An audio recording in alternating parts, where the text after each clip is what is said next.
Assalamualaikum warahmatullahi wabarakatuh. Alhamdulillah. Alhamdulillahilladzi arsala rasulahu bil huda wa dinil haqq liyudhhirahu 'alad dini kullih wa kafa billahi syahida. Asyhadu an la ilaha illallah wa asyhadu anna Muhammadan 'abduhu wa rasuluhu la nabiyya ba'dah. Allahumma shalli 'ala Muhammad wa 'ala alihi wa sahbihi wa man tabi'ahum bi ihsanin ila yaumiddin, amma ba'du. Kita bersyukur kepada Allah Subhanahu wa taala atas segala nikmat yang diberikan oleh Allah kepada kita semua, terutama sampai pada petang hari ini kita masih diberikan kekuatan iman dan Islam, kita masih diberikan kesehatan serta kesempatan sehingga kita masih bisa melaksanakan kewajiban kita salat maghrib berjamaah, dan kita lanjutkan dengan mengkaji agama Allah Subhanahu wa taala. Mudah-mudahan kesempatan semacam ini senantiasa diberikan oleh Allah kepada kita semua sampai nanti kita menghadap kepada Allah yang tentunya dalam posisi husnul khatimah. Salawat salam tetap terlimpahkan kepada Rasulullah Muhammad sallallahu alaihi wasallam sebagai khatamul anbiya wal mursalin, penutup para nabi dan rasul, yang tidak ada nabi lagi sesudah Nabi Muhammad sallallahu alaihi wasallam. Baik para jamaah yang dimuliakan oleh Allah, kita lanjut yang sebelumnya kita membahas tentang makna tauhid. Makna tauhid itu apa? Dan memang setiap para nabi dan rasul diperintahkan itu untuk menyampaikan kepada umat untuk menjauhi tauhid. Yang tauhid itu saya ingatkan kembali, di antara makna tauhid itu adalah ketika seseorang itu, ini kita ambil pendapatnya siapa kemarin? Ibnu Qayyim Al-Jauziyah. Kullu ma tujawizu bihi al-'abdu haddahu min ma'budin aw matbu'in aw muta'in. Jadi segala sesuatu yang memang seorang hamba itu melampaui batas. Ketika seorang hamba itu melampaui batas daripada aturan-aturan yang sudah dibuat oleh Allah, min ma'budin dari sesuatu yang disembah, au matbu'in sesuatu yang diikuti, au muta'in atau sesuatu yang ditaati. Kalau sudah melebihi daripada batas-batas aturannya, baik yang disembah, diikuti maupun ditaati, maka itu menjadi tauhid. Sehingga pada dasarnya tauhid itu yang membuat juga manusia itu sendiri. Baik, kita sekarang masuk di ayat berikutnya, yakni surah Al-Isra. Surah Al-Isra ayat 23 ayat 24. Ini jenengan hafal ini berkenaan dengan orang tua ya. Kenapa mesti ditaruh di sini tentang kitab tauhid? Al-Isra ayat 23 sampai ayat 24. Wa qada rabbuka alla ta'budu illa iyyahu wa bil walidaini ihsana. Imma yablughanna 'indakal kibara ahaduhuma aw kilahuma fala taqul lahumā uffin wa la tanharhumā wa qul lahumā qawlan karīmā wakhfid lahumā janāhal dhulli minar rahmati wa qur rabbirhamhumā kamā rabbayani shaghīrā. Para jamaah yang dimuliakan oleh Allah, tauhid ya, tauhid itu harus sejalan dengan akhlak. Tauhid itu harus sejalan dengan akhlak. Ketika kita lihat ayat ini diawali dengan wa qadha rabbuka alla ta'budu illa iyyah. Kata-kata wa qadha itu menunjukkan bahwa Allah itu sudah memutuskan, sudah mewajibkan, sudah memerintahkan. Allah memerintahkan apa? Alla ta'budu illa iyyah. Supaya kalian itu tidak beribadah, tidak mengabdi kecuali hanya kepada Allah. Ini fardu ain. Dulu sudah saya sampaikan di sini berulang-ulang. Ibadah apapun itu, ibadah mahdhah ataupun ibadah ghairu mahdhah wajib dilandasi oleh tauhid. Kalau ibadah itu tidak dilandasi oleh tauhid, maka Allah tidak akan mau terima. Terutama yang sifatnya uluhiyah. Sudah kita bahaslah, rububiyah itu apa, uluhiyah itu apa. Ketika Allah Subhanahu wa taala memerintahkan kita semuanya ini hanya mengabdi kepada Allah, beribadah hanya kepada Allah, kemudian digandeng dengan kalimat wabil walidaini ihsana, dan kepada kedua orang tua ihsana, berbuatlah baik. Jenengan amati juga di ayat-ayat yang lain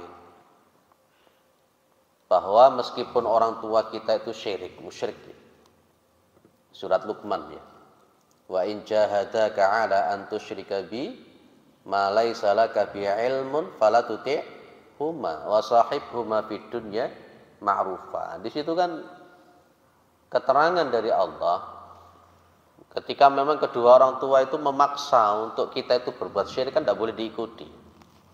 Tapi tetap Allah mengatakan wa sahibhuma fid dunya ma'rufa, dan pergauli kedua orang tua itu dengan pergaulan yang baik, dengan akhlak yang baik. Sekafir-kafirnya orang tua kita, semusyrik-musyriknya orang tua kita, Allah tetap memerintahkan kita punya akhlak yang baik sama mereka. Apatah lagi hanya sekedar perbedaan pendapat. Nah, di antara munasabahnya ayat ini adalah orang yang bertauhid itu seharusnya dia punya akhlak. Semakin orang itu bertauhid, seharusnya semakin punya akhlak, terutama kepada kedua orang tua.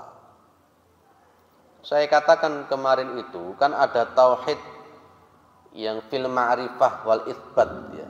Tauhidun fil ma'rifah wal itsbat. Masih ingat ya di pertemuan pertama dulu. Tauhidun fil ma'rifah wal itsbat itu tauhid di dalam posisi mengetahui, memahami dan menetapkan.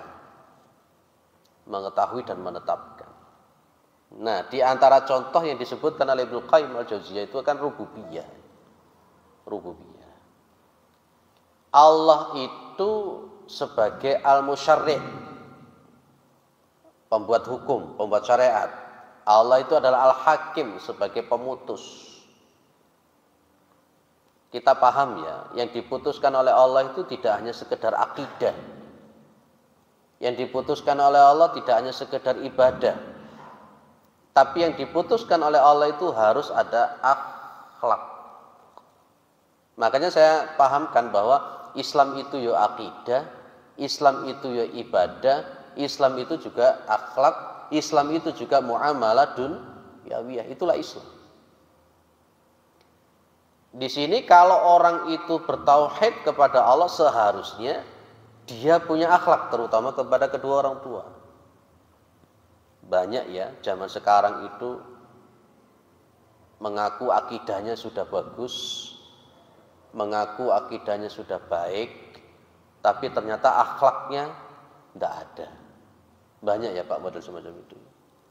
Tidak bisa menghargai orang, tidak bisa menghormati orang. Bahkan untuk kedua orang tuanya sendiri pun juga tidak punya akhlak. Dapat informasi di daerah Muharto sana itu. Ini ada seorang pemuda Ini ada dua kisah nyata yang itu disampaikan kepada saya. Kalau di daerah Muarto itu ada seorang pemuda, dia mengikuti salah satu kelompok. Ya, dia memahami bahwa sholat wajib berjamaah itu hukumnya fardu. Rajin setiap sholat 5 waktu dia berjamaah ke masjid. Dan ibunya itu masih masih ibu sudah tua itu.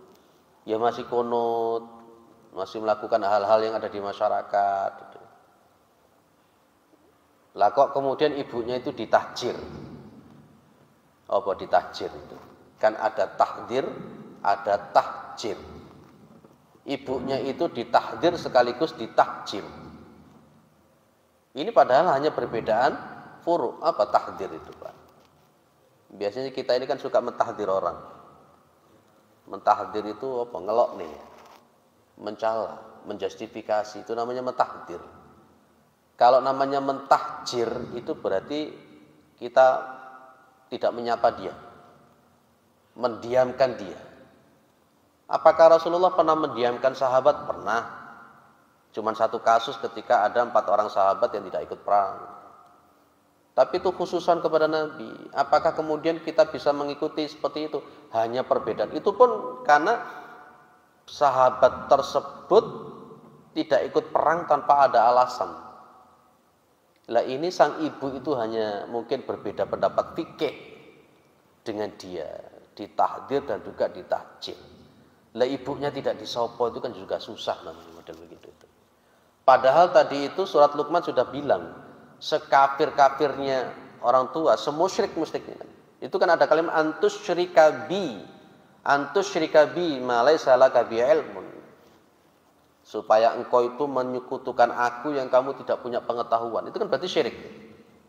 Orang tua syirik itu loh, kita masih tetap harus punya akhlak kepada kedua orang tua, kan begitu. Seharusnya kalau mengikuti surat Luqman. Ini tidak. Karena mengikuti kelompok tertentu, ibunya masih kunut lah, kebanyakan menggunakan madzhab Syafi'i. Ditahjir, enggak disopo, enggak direken. Ini kan yo aneh model semacam ini, aneh. Di satu lagi kisah di daerah mana itu, kalau Masjid Panglima Sudirman ke sana itu, yang tepatnya tempe-tempe itu yang mau kan itu. Ya itu. Jalan apa itu? Ya pokoknya ke sana lah itu. Itu ada seorang kepala sekolah bilang sama saya, Ustaz, saya punya teman tetangga itu, rajin ngaji taklim semacam ini rajin. Tapi kemudian sama orang tua semakin berani deh. Sama orang tuanya semakin berani. Ya hanya gara-gara apa tadi? Perbedaan pendapat. Loh, ini sesuatu hal yang sangat bertolak belakang dengan surah Al-Isra ayat 23 ayat 24. Makanya Hasan Al-Basri, jenengan kenal Hasan Al-Basri, Pak? Kenal Hasan Al-Basri? Kapan kenalnya, di mana? Hasan Al-Basri itu kibarul ulama at-tabi'in. Kibarul ulama at-tabi'in. Dan itu berarti masih golongan salaf. Masih generasi salaf. Sahabat, tabi'in, kemudian tabi'it tabi'in. Hasan Al-Basri ini pembesar ulamanya tabi'in, berarti muridnya para sahabat Rasulullah. Yang namanya Hasan Al-Basri berstatement semacam ini. Jangan buka di dalam kitab Nasaihul Ibad namanya itu. Ini saya kaji rutin di Masjid Manarul Islam saya jajar Jumat kedua dan 3 itu. Hasan Al-Basri mengatakan man la addabalahu la ilma lahu. Man la addabalahu la ilma lahu. Barang siapa yang dia itu tidak punya adab, tidak punya etika, maka pada dasarnya dia itu belum punya ilmu. Di situ beliau berani mengatakan la ilma lahu. La ilma lahu itu berarti apa? Tidak punya ilmu.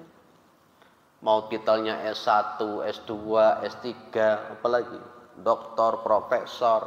Tapi kalau dia tidak mempunyai etika, tidak punya akhlak, pada dasarnya dia tidak punya ilmu. Tidak punya ilmu. Dan saya ulang lagi bahwa tauhid itu harus gandeng dengan akhlak. Semakin dia bertauhid, maka dia seharusnya semakin punya akhlak. Dan itu perintahnya Allah Subhanahu wa taala, terutama akhlak kepada kedua orang tua. Maka di dalam surah Al-Isra ini kita mengatakan uff itu saja tidak boleh. Kita mengatakan uff itu tidak boleh. Apa uff itu bahasa Indonesianya uff itu? Banyak para penafsir Al-Quran mengatakan wala taqul lahuma uffin. Uffin itu berarti ya, membantah. Membantah. Wala tanharhuma, dan jangan membentak keduanya. Kalau membentak saja tidak boleh, berkata saja tidak boleh, apalagi yang lebih daripada itu. Membentak sama mentahjir itu berat mana? Membentak sama mentahdir itu lebih berat mana untuk orang tua?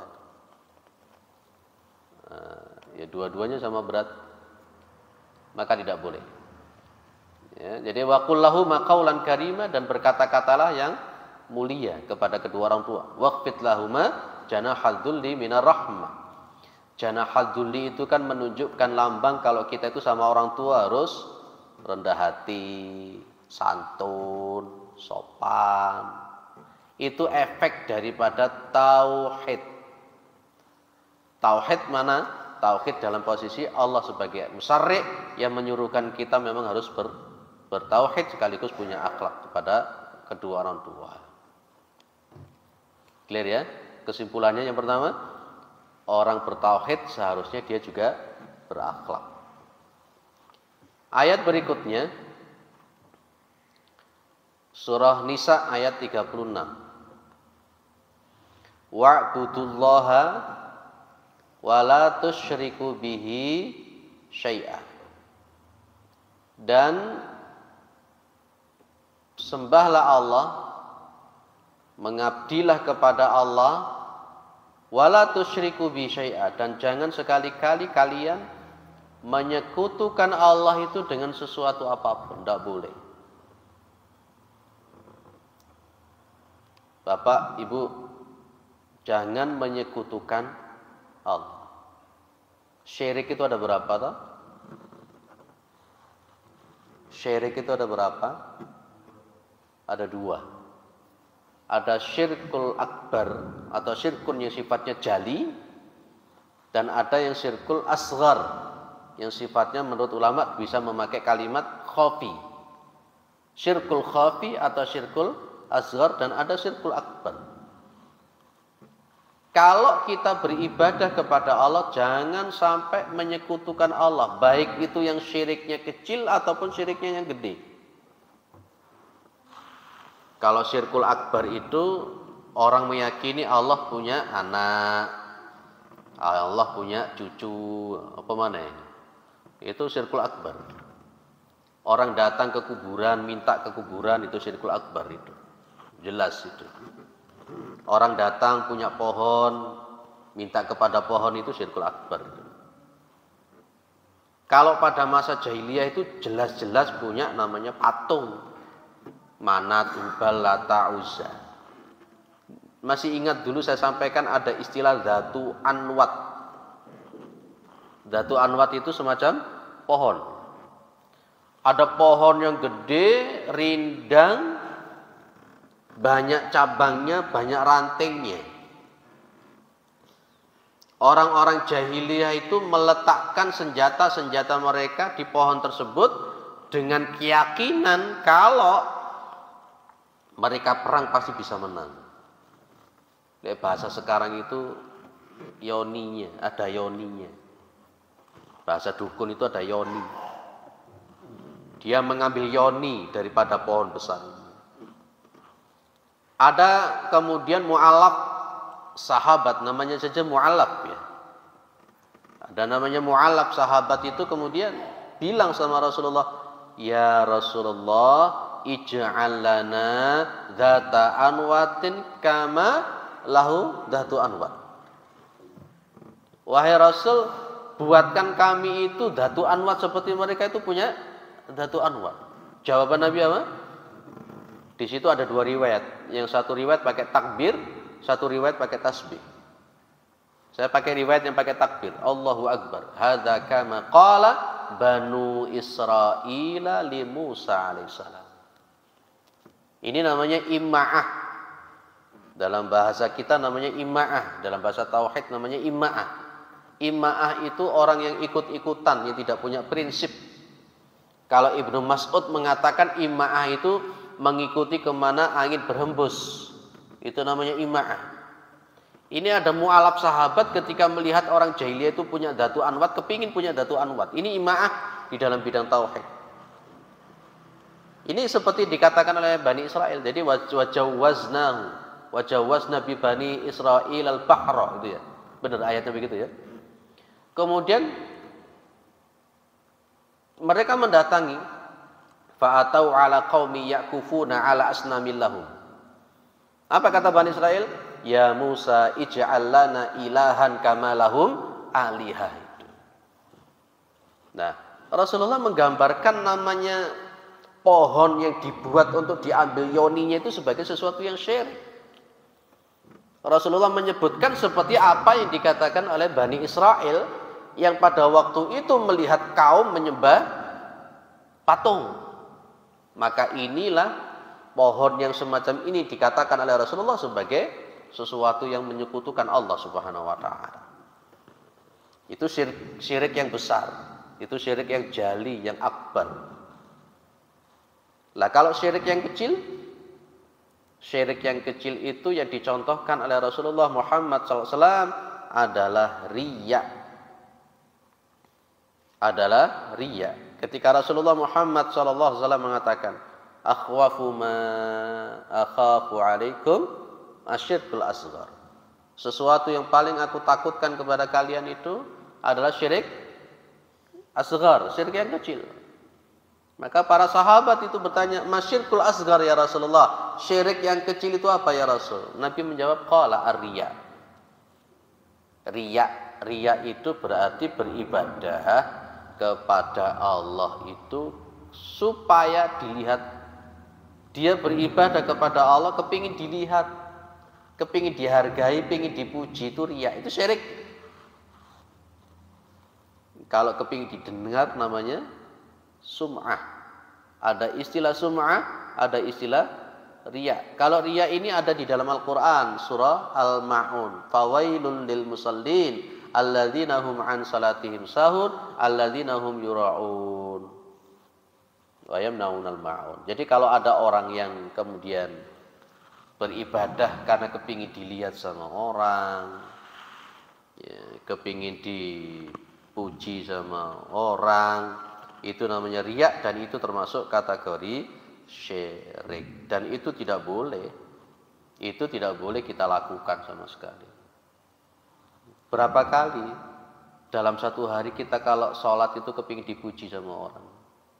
Berapa kali kita sholat kepingin didengar sama orang? Nah, itu hati-hati. Itu namanya syirik yang kecil. Namanya syirkul asghar. Para jamaah, Bapak Ibu yang dimuliakan oleh Allah Subhanahu wa taala. Makanya tadi sejak awal, kalau beribadah tidak boleh lepas daripada yang namanya tauhid. Tauhid. Kalau mendatangi dukun itu termasuk syirik yang mana? Mendatangi dukun paranormal itu termasuk syirik yang mana? Yang besar atau yang kecil, Pak? Yang besar ya. Efeknya adalah salatnya tidak diterima selama 40 hari. Man ata'arrafan aw kahinan fasa'ala an syai' fasa'alahu an syai' fasaddaqau bima yaqul lam tuqbal salatu 40 yauman. Orang datangi paranormal, datangi dukun, dia tanya sama dukun tersebut, dia percaya apa yang dikatakan oleh dukun, maka lam tuqbal salatu 40 yauman. Salatnya tidak diterima selama 40 hari. Masya Allah. Itu berarti syirik yang besar. Kalau gitu, kalau kita punya mantenan, mantu ngitung-ngitung itu termasuk syirik apa enggak?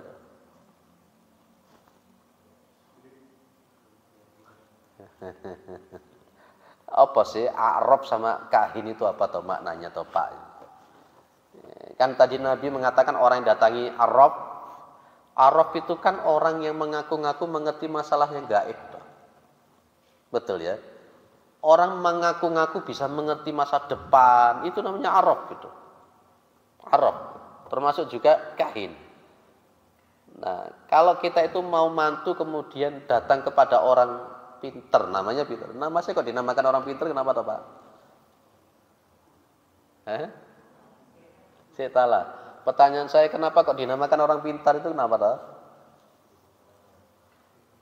Kalau jamaah saya di Mergosono saya bilang, ya dinamakan orang pintar karena memang yang datang ke situ ya orang-orang bodoh. Tidak mengerti tentang masalah tauhid, akhirnya mendatangi mereka. Nah, itu kan termasuk kalau kita mau mantu datang kepada dia, dia ngitung-ngitung. Seolah-olah dia paham betul dengan masa depan kita. Neptunya berapa kamu? 18. Mantumu berapa? 18. 18 sama 18 itu tidak boleh ini. Ini nanti berkelahi terus podo atose. Nah, ini karop namanya. Karop. Lahirnya apa? Jumat Pahing. Oh, Jumat Pahing. Jumat Pahing itu saya. Istrinya berapa? Kamis Wage. Oh, berarti gewing ini. Lek gewing kalau rapi kok tukaran ae gelut ae. Saya dulu digitukan. Tapi saya bilang, lah, saya menggunakan kata Ali bin Abi Thalib. Ketika Ali bin Abi Thalib itu mau memerangi Khawarij, ya, mau memerangi Khawarij, ada dukun yang datang kepada Ali. Ali, kamu jangan perang. Ini bulannya bulan sial. Nanti pasukanmu mati semua. Ali mengatakan apa? Tawakkaltu 'ala Allah wa kadzabtu 'alaika. Saya hanya bertawakal kepada Allah, saya mendustakan kamu. Begitu perang dengan Khawarij, tidak ada satupun tentara yang mati. Itu kan berarti kan dukun itu mohon maaf sok tahu ya. Kalau dia ditanya 1 bulan berikutnya yang akan terjadi sama dia, kan dia tidak tahu. Tanya saja, Pak Dukun, kira-kira 1 bulan yang akan datang yang kejadian kepada jenengan apa? Dia tidak tahu, dia tidak jawab. Betul ya. Mohon maaf, Nabi Muhammad itu tahu yang gaib atau tidak?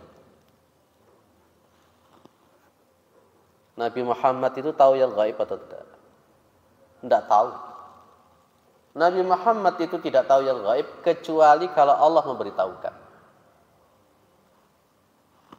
Di akhir-akhir surat Jin ya. Wala yudhiru ala ghaibihi ahada. Allah itu tidak akan mau menampakkan kegaibannya itu kepada seseorang pun. Tapi tetap Rasulullah itu sebenarnya memang tidak mengerti gaib kecuali kalau Allah memberitahu. Rasulullah tahu enggak kalau perang Ahad, kalau perang Uhud itu nanti ada yang mati 70 orang.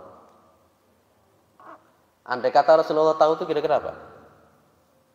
Ini saja perang Uhud untuk mati 70, apa begitu? Apakah Rasulullah tahu kalau nanti perang Uhud itu mati 70 orang? Apakah Rasulullah tahu pas ketika ke Taif akan dilempari batu sama orang? Apakah Rasulullah tahu pas ketika satu saat beliau diludahi sama orang? Tidak. Pada dasarnya Rasulullah tidak mengerti yang gaib. Kecuali yang memang diberitahu oleh Allah. Kalau Rasulullah tidak diberitahu oleh Allah, sama beliau itu juga tidak tahu yang gaib. Wong Nabi saja tidak mengerti yang gaib, apalagi yang bukan Nabi. Umpamanya nggak tahu sholat. Itu jelas nanti kita akan bahas tentang masalah ramalan-ramalan semacam itu. Ternyata itu adalah bisikannya setan atau jin-jin itu yang nguping itu. Nguping. Tuh, apa betul toh jin itu nguping pembicaraannya malaikat? Betul. Di surat jin itu kan sudah diterangkan detail ya, surat jin. Surat jin. Maqa'idal lisama'i di situ. Memakai maqa'idal lisama'i. Ya lugu-lugu ngerungokne pembicaraan malaikat itu jin itu. Jin. Dan kemudian disampaikan kepada dukun. Lah nanti kemudian digambarkan semacam ini kan. Ada shihabar rasada, ada shihabar rasada. Shihab Jadi nanti akan seperti ini nguping, baru kemudian setan akan menyampaikan yang ke bawah. Kadangkala berita ini belum nyampe sini, ini sudah dihantam. Tapi kadangkala ada yang belum dihantam sudah nyampaikan sini. Lah inilah yang nyampe kepada dukun itu, yang kemudian ditambahi dengan 1000 kebohongan. Maka pas ketika memang ada dukun, ada 1% yang benar, itu berarti pas dengan kupingannya jin. Jangan buka lagi tentang surat jin itu, tentang nguping-ngupingnya malaikat. Nguping-ngupingnya siapa? Jin tadi itu. Surat jin itu juz 29 ya, juz 29. Buka. Aku biyen ya hafal surat jin, ora tau di murojaah maca lali mah. Juz 29. Memang yang paling susah itu memang menjaga hafalan. Nek ngapalno gampang. Baik. Clear ya? Jadi kalau kita itu beribadah apapun, jangan menyekutukan Allah. Baik menyekutukan yang kecil, sifatnya asghar, ataupun menyekutukan yang sifatnya akbar. Itu semuanya nanti akan menghapuskan amalan. Wong tadi itu sampai 40 hari sholat tidak diterima kok. Nah, hati-hati berkenaan dengan syirik. Lanjut. Surat ke-6 Al-An'am ayat 151 sampai ayat 152. Ini kira-kira katami kapan nih? Ini kita butuhkan bukan katam lah. Ini yang kita paham, yang penting itu paham. Qul, katakan wahai Muhammad, ta'alau atlu ma harrama rabbukum alaikum. Katakan wahai Muhammad, ta'alau. Kalau kita manggil orang mufrad itu ta'ali ya fulan, ta'ali ya fulan. Ta'ali itu kesini ya. Kalau dalam bahasa kita orang Arab itu ta'ali ya fulan, ta'ali.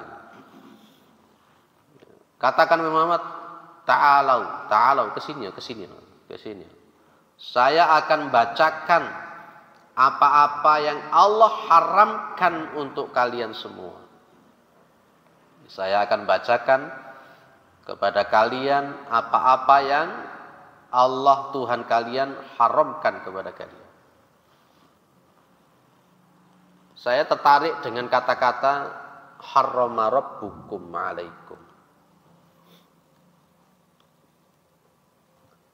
Ini yang diajak bicara oleh Rasulullah siapa? Para sahabatkah atau juga termasuk orang-orang kafir pada waktu itu? Jawabannya adalah orang-orang kafir. Mukhatabnya adalah orang-orang kafir. Kenapa Rasulullah mengatakan harrama rabbukum alaikum? Sementara Rasulullah itu paham mereka itu mengakui Manat, Hubal, Lata, Uzza itu sebagai Tuhan. Bapak Ibu yang dimuliakan oleh Allah, nuwun sewu. Orang-orang jahiliyah itu mereka itu paham tentang rububiyah. Orang-orang jahiliyah itu paham betul tentang rububiyah. Surat Luqman ayat berapa itu? Jangan nanti lihat. Wala in sa'altahum man khalaqas samawati wal arda la yaqulun nadda. Qulil hamdulillah. Jika engkau bertanya kepada mereka Muhammad, ya, siapa yang menciptakan langit dan bumi? Dan nanti juga ada riwayat-riwayat yang lain yang ngasih rezeki itu siapa? Itu paham mereka, orang-orang itu paham. Orang-orang jahiliyah itu paham kalau yang namanya Tuhan itu namanya Allah. Tapi kenapa mereka itu menggunakan patung? Jawabannya jelas. Mereka mengatakan ma na'buduhum illa liyuqarribuna ilallahi zulfa. Itu jawaban mereka. Kami tidak menyembah kepada mereka. Kami tidak beribadah kepada mereka. Maksudnya mereka ini siapa? Manat, Hubal, Lata, Uzza. Illa liyuqarribuna. Kecuali supaya mereka itu mendekatkan kami itu kepada Allah. Ini namanya tawassul. Mereka tahu Tuhan itu Allah. Coba diamati lagi. Illa liyuqarribuna. Ya, supaya mereka ini Manat, Hubal, Lata, Uzza itu mendekatkan kami kepada siapa? Allah. Jadi orang-orang jahiliyah itu paham Tuhan itu ya Allah. Cuman kemudian mereka mengambil tawasul berupa patung dengan harapan patung ini bisa mengantarkan dekat itu kepada Allah, dan itu syirik kan? Dan itu syirik. Nanti akan kita bahas tentang masalah khusus wasilah, wa bataghu ilaihil wasilah, itu akan kita bahas khusus masalah itu. Tawasul yang boleh itu gimana, tawasul yang tidak boleh itu gimana. Makanya di sini memakai harrama rabbukum alaikum. Pada dasarnya orang-orang jahiliyah itu paham Tuhan itu ya Allah. Ibu bapak, kata Allah itu sudah familiar. Apa familiar itu ya? Bahasa Indonesia ini pena. Orang-orang jahiliyah itu sudah biasa mendengar kata Allah. Sudah tahu Allah itu Tuhan. Tapi kenapa kemudian mereka itu dianggap sebagai orang jahiliyah? Kenapa mereka tetap dikatakan sebagai orang musyrik?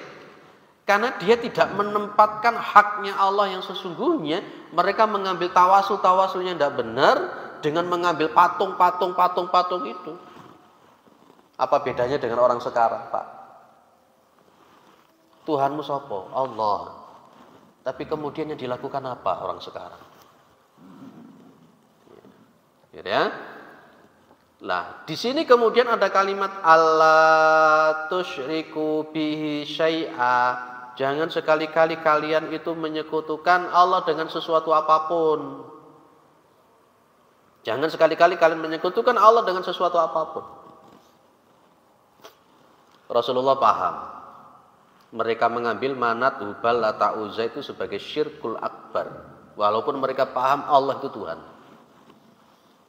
Orang-orang jahiliyah itu ditanya, yang memberi rezeki siapa? Allah. Yang ngasih nikmat-nikmat itu siapa? Allah. Yang menciptakan langit dan bumi siapa? Allah. Paham mereka itu, Pak. Paham. Tapi mereka tetap menyekutukan Allah karena tidak tauhid, tidak paham dengan tauhid uluhiyahnya itu. Jangan-jangan kita itu seperti itu, Pak. Contoh, saya contohkan satu. Orang sukses itu karena ilmu atau bukan? Orang bisa sukses, bisa kaya itu karena ilmu atau bukan? Ada yang mengatakan karena ilmu. Wah, aku duwe ilmu makanya aku sukses. Saya punya ilmu makanya saya sukses. Saya punya ilmu makanya saya kaya. Itu syirik kepada? Syirik. Dalilnya apa? Surat apa? Surat Al-Qasas ya. Tentang Qarun. Qarun itu sukses kaya, Masya Allah. Yang sebelumnya miskin kan dia sebenarnya. Ketika ditanya tentang masalah semacam itu, Qarun mengatakan apa? Innama utituhu ala ilmin indi. Saya bisa sukses, saya bisa kaya karena saya punya ilmu. Apa lanjutan ayatnya itu? Wa khosafnahu wa bidarihi al-ardo. Dan kami benamkan Qarun itu ke dalam bumi beserta rumahnya. Wa bidarihi al-ardo. Rumahnya dibenamkan sekali. Allah dari ridho. Ini syirik juga namanya. Bapak, Ibu, kalau bicara tentang semacam ini, ingat ada Al-Ahad, ada Al-Wahid. Itu Asmaul Husna atau bukan? Asmaul Husna. Sudah dibahas di Sikatam Asmaul Husnanya. Kitab fikih Asmaul Husna punyanya Muhsin Al-Badr sudah dibahas belum? Belum ya, Masya Allah. Kapan-kapan kalau ini khatam kita bahas kitab itu. Kitab ini saya bahas rutin di Masjid Al-Ikhlas Raya Langsep. Kalau Jumat subuh kedua pagi subuh sama Jumat keempat. Ini Masjid Al-Islah Bumiayu minta Asmaul Husna juga. Sama saya kaji rutin besok pagi di Masjid Al-Arab Saujajar.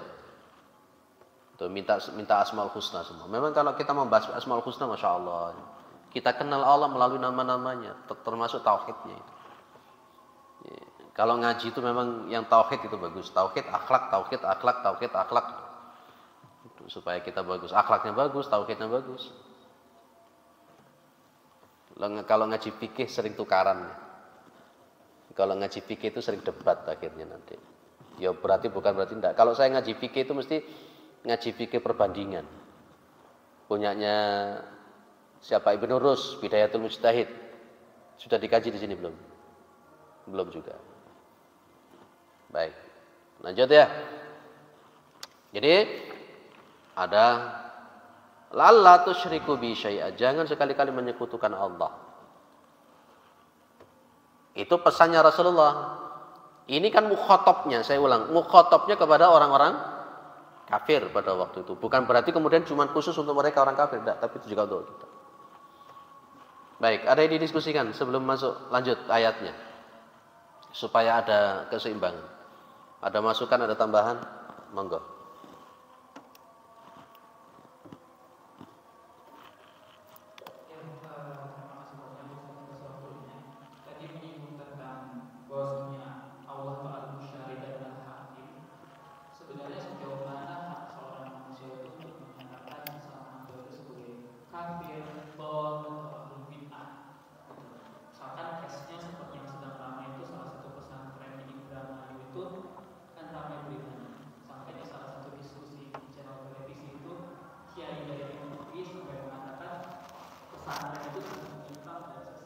Betul.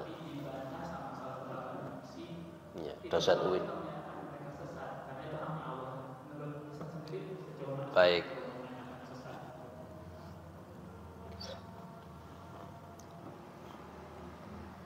Allah itu al-musyarri'. Allah itu adalah al-hakim. Maka Allah itu punya aturan-aturan. Allah itu punya koridor. Ketika kita mengatakan seseorang itu sesat, harus, saya katakan harus betul-betul punya dasar. Yang dasar itu sesuai dengan aturan-aturan syar'i. Al-Quran pun juga, Rasulullah pun juga menggunakan kata-kata dhalla.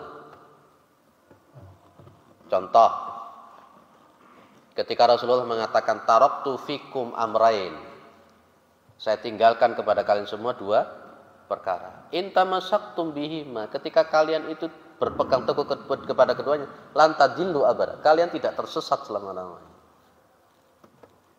Jadi mohon maaf, saya juga mengikuti debatnya Pak Khalil Nafis dengan dosen UIN Hidayatullah itu. Kalau ini pemikiran liberal.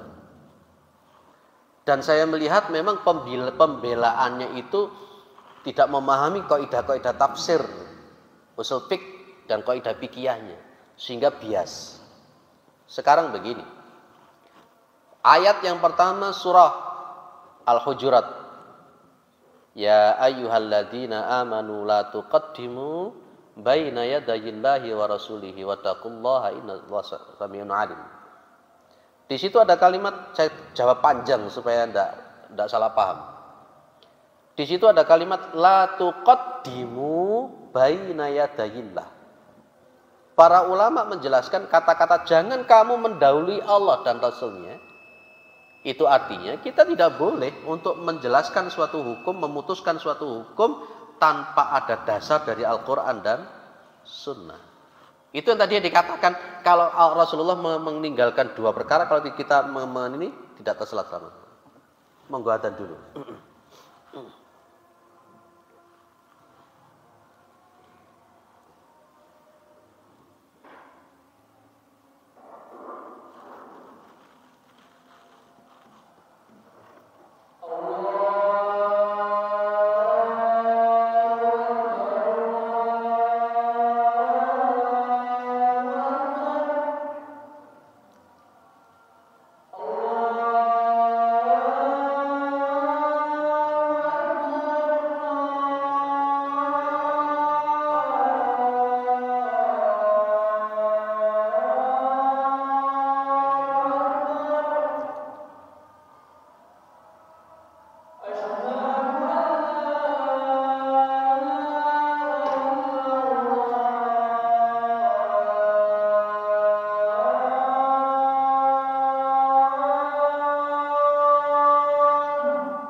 Baik, jawabannya saya persingkat.